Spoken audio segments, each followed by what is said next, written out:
to you. Like, what is your standpoint on marriage, or how do you feel like men see marriage? Because it seems like something men tip around. It seems like I feel like men feel like marriage is like going to jail. Right. But you know what? Or being on child support or something. Yeah, Like, it's like, hell no. Hell no, bitch. I blame the media for that.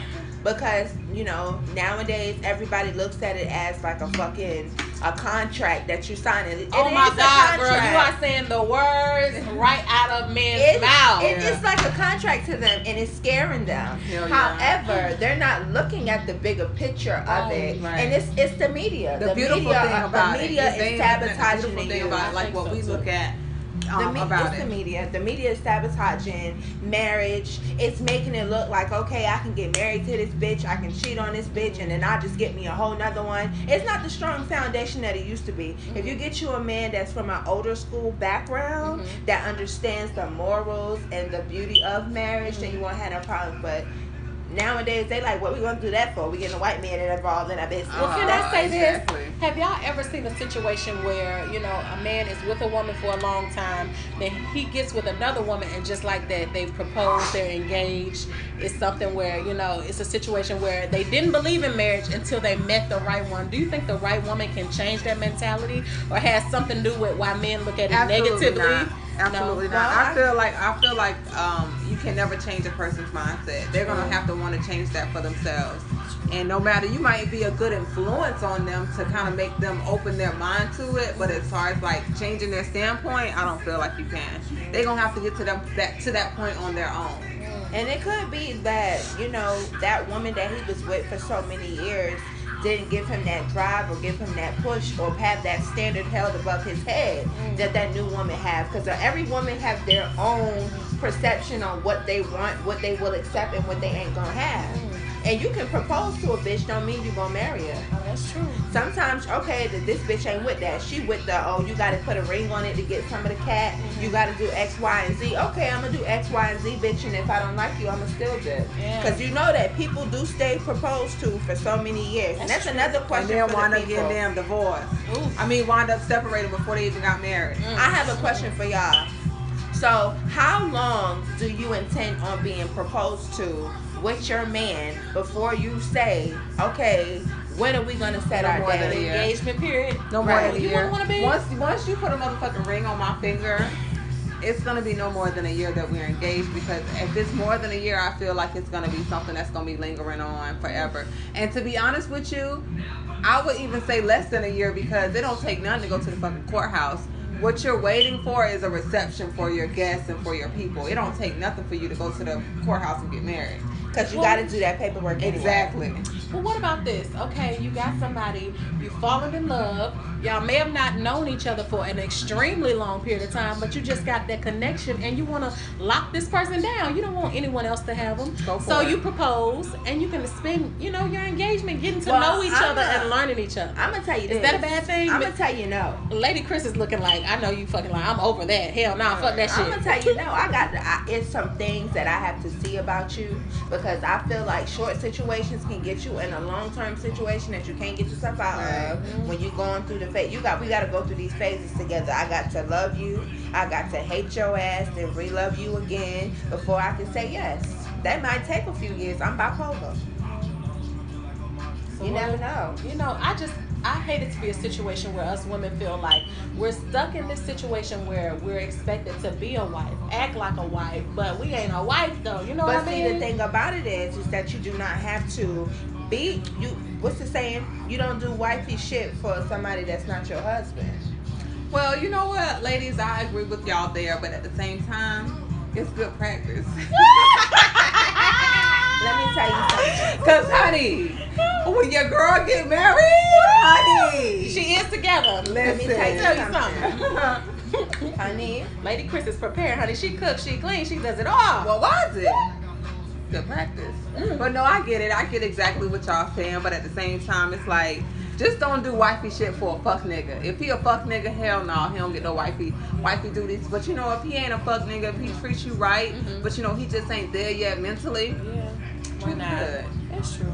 Well, I just want to be more black families. So many of us is going out here and just dating. I will tell you this. But we're not becoming one. We're not joining in union. I am treating you the way that you treat me. Period.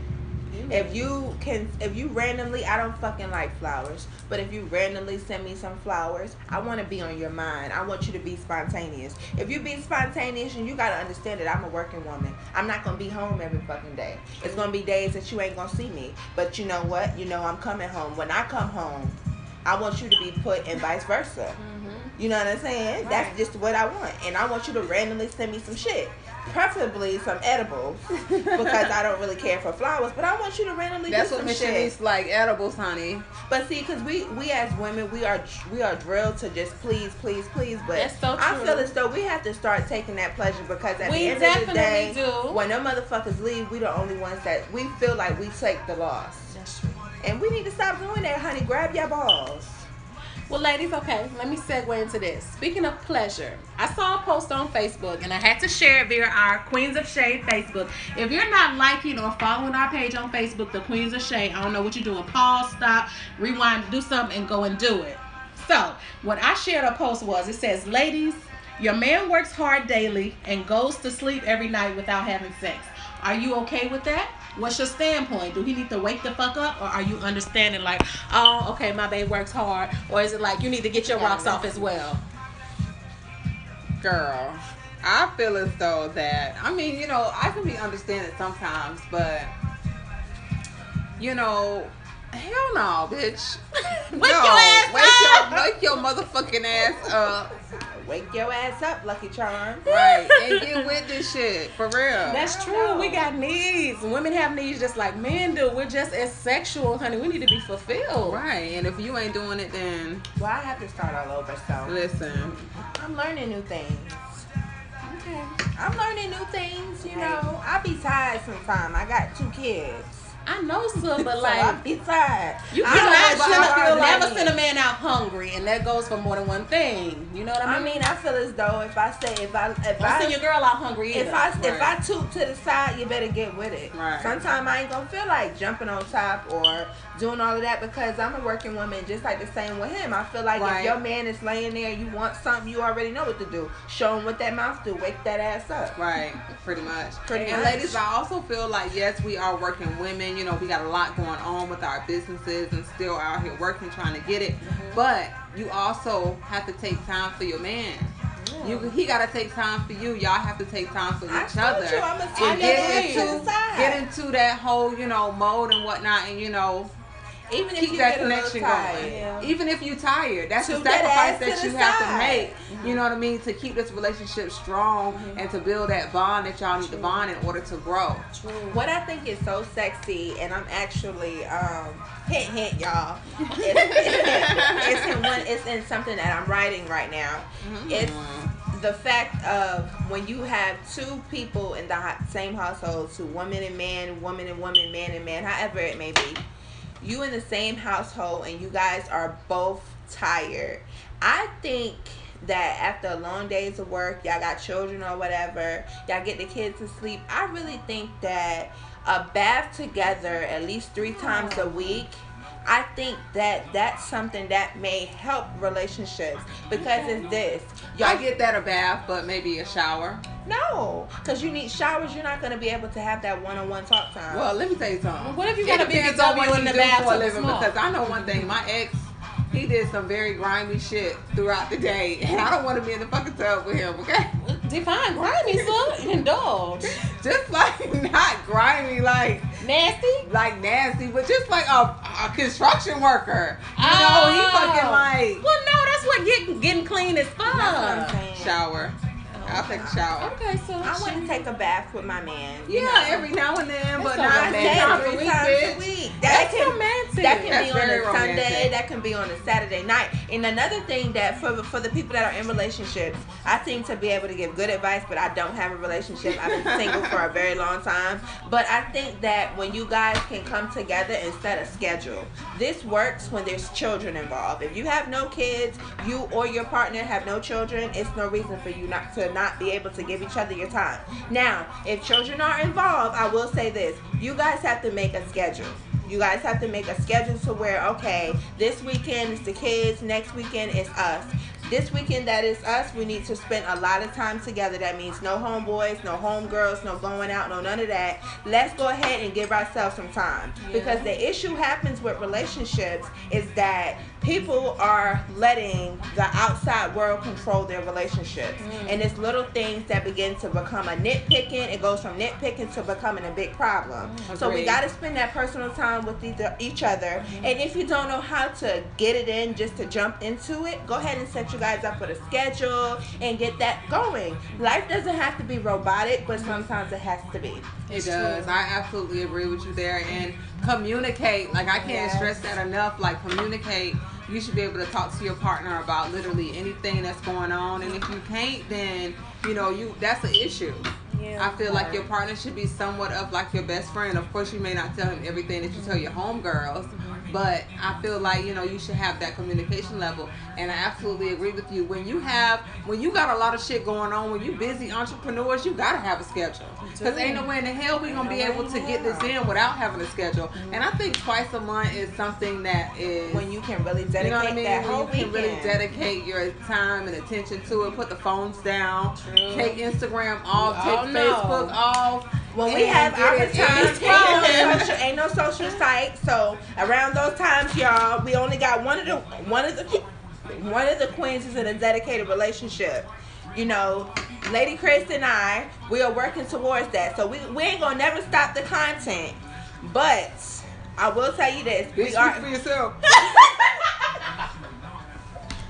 And let me just make this last remark. One thing we as women, I'm just playing. You know, okay, listen, y'all. One thing we as women have to do is to kind of learn to let our guard down and be more open to things. If your man wants to try certain things, don't turn him down. You should be more open to it. I don't know. Maybe y'all want to like watch porn together. That's nothing. I feel like that's like. There might be some reserved women out there that not open to that. Not every man does that. I've been with or having sex with the lights on is a lot of women do. I'm not a big fan of it, but I know sometimes what you have to do. I had to grow to that because I felt like it was like, okay, that's the right thing to do in my head, but like when you living with somebody, sometimes you just, you know, you gotta get it how you get it. You know what I mean? It's much different. It's like lights on, fucking TV on, door open. Look, as you grow with that person while y'all living together, things will be different. You'll be getting it in any and everywhere, wherever you can get it. Yes. But well, speaking of such, ladies, since we getting into this whole juicy relationship topic, what is the most exotic place that you've ever done it in the house? Exotic place in the house? Is that considered exotic?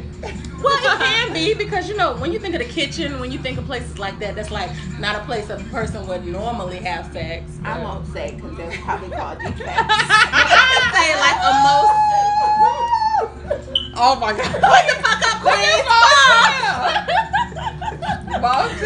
Queen, hold on. They're gonna take the kids away, sir? Well, we did have a rendezvous, and you know, well, this was in the playpen. Okay, so in the playpen, sir. Damn, sir. Well, okay. Please, inquiring minds want to know.